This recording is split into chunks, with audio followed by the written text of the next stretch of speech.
కనీసం నోటీస్ కూడా ఇవాళ వరకు కూడా ఇవాళ వాళ్ళు ఎవరు కూడా లేరు, అనుమతులు లేవు. నిన్న కాక మొన్న 14 లక్షల రూపాయలు 12 లక్షల రూపాయలు దీన్ని రెగ్యులైజ్ చేయమని చెప్పి వీళ్ళు ఫీజు కట్టడం జరిగింది. ఆల్రెడీ ఏదైతే పర్మిషన్ తీసుకోకుండా పర్మిషన్ ఇమ్మని చెప్పి ఇప్పుడు పెడతారో అది చెల్లదు. ఆ 12 లక్షల రూపాయలు గవర్నమెంట్ కి ఇదైపోతాయి.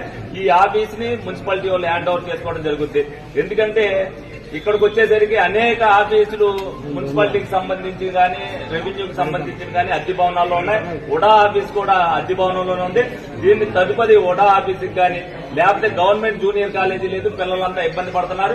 తప్పనిసరిగా ఏదైతే వీళ్ళు సొమ్ము దుర్వినియోగం చేశారో అది దుర్వినియోగంగా ఉండకోకుండా ఉండే దిశగా ప్రభుత్వం దృష్టికి తీసుకెళ్తాం. తప్పనిసరిగా దీన్ని ఉడా ఆఫీస్కి కానీ లేకపోతే గవర్నమెంట్ కాలేజీకి కానీ ఇచ్చే ఏర్పాట్లు చేయాలని మేము అందరం కూడా కోరుకుంటున్నాం.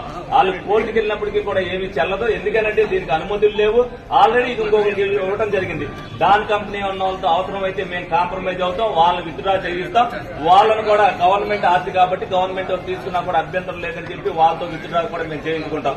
ఎందుకంటే వైసీపీ గవర్నమెంట్ కి మటుకు ఎట్టి పరిస్థితుల్లో వాళ్ళు చేసింది, వాళ్ళ ప్రభుత్వంలో చేసింది ఇదంతా కూడా రాంగ్ ప్రకారం చేశారు. రేపు రాబోయే రోజుల్లో ఏదైతే ప్రజాపయోగంగా ఉపయోగపడాలని మేము కోరుకుంటున్నామో ఆస్తులు దుర్వినియోగం అయ్యేదానికంటే ప్రజలకు ఉపయోగపడేటట్టుగా ఉపయోగించుకోవడం మేలు కాబట్టి ఆ విధంగా చేయమని కోరుకుంటున్నాం.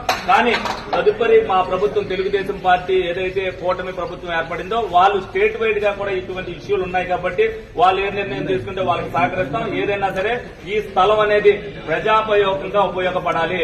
ఏదైతే ఏలూరులో బీసీ హాస్టల్ గాని ఎలాగైతే అండర్ గ్రౌండ్ స్కీమ్ లో పెట్టి వాటర్ ప్లాంట్ కట్టారో అవన్నీ చేయకోకుండా దీనికోసం ఇన్ని డబ్బులు వెచ్చించడం ఎంత ఇది అనేది దుర్వినియోగం ప్రజలందరూ తెలుసుకోవాలనే ఉద్దేశంతోనే ఈ రోజున ఈ ఆఫీస్ ని విజిట్ చేయడం జరిగింది. ప్రజలందరూ కూడా తెలుసుకోవాలి వైసీపీ ప్రభుత్వంలో ఎన్ని అక్రమాలు జరిగినాయి. ఇది ప్రతి జిల్లాలో కూడా జరిగింది.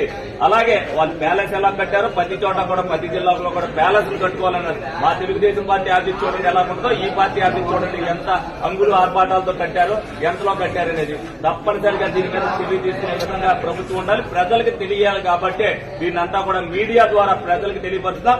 ప్రజలు కూడా నిర్ణేతలే. రేపు రాబోయే రోజుల్లో ప్రజలు కూడా దీని మీద ఏ నిర్ణయం తీసుకుంటారు. ఎందుకంటే ఇది ప్రజా ప్రభుత్వం. ప్రజలు ఏ విధంగా అయితే వ్యతిరేకంగా ఈ ఉన్న ప్రభుత్వం లేని మొన్న వెళ్ళిపోయిన ప్రభుత్వానికి వ్యతిరేకంగా ఓటేసి ఈ కూటమిని గద్దెక్కించారో రేపు రాబోయే రోజుల్లో కూడా వాళ్ళ నిర్ణయం ప్రకారమే నిర్ణయం తీసుకుంటారని సందర్భంగా మీ అందరికీ కూడా తెలియజేయడం జరుగుతుంది. 2 ఎకరాల భూమి